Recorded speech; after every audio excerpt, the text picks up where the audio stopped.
और कोई मौका नहीं दिला कहोगे।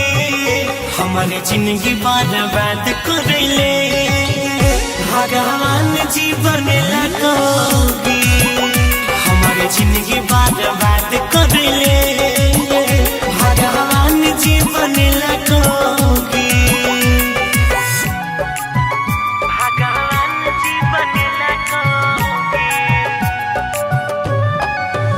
भगवान जीवन लगोगे।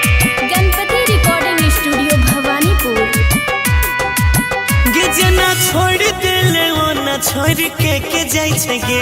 तोरे दिल दर्द दिल में अभी तक पिरै छै गे।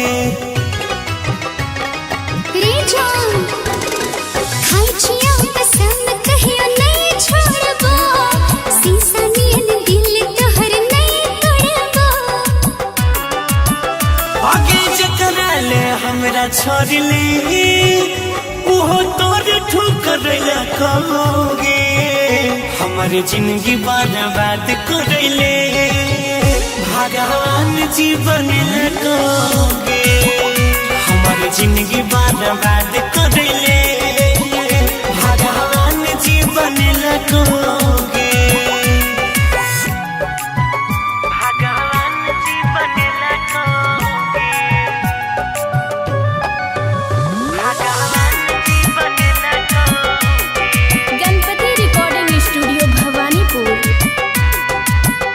तोरे देने छी भरोसा कोना रखियो तोरा गे। तोरा जिंदगी में अइलो गेलो कते छोरा गे।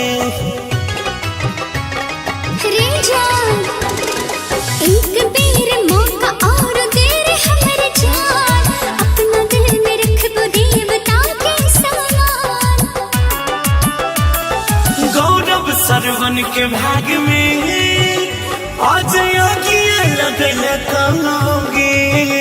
हमारी जिंदगी बर्बाद करले भगवान जीवन लगा।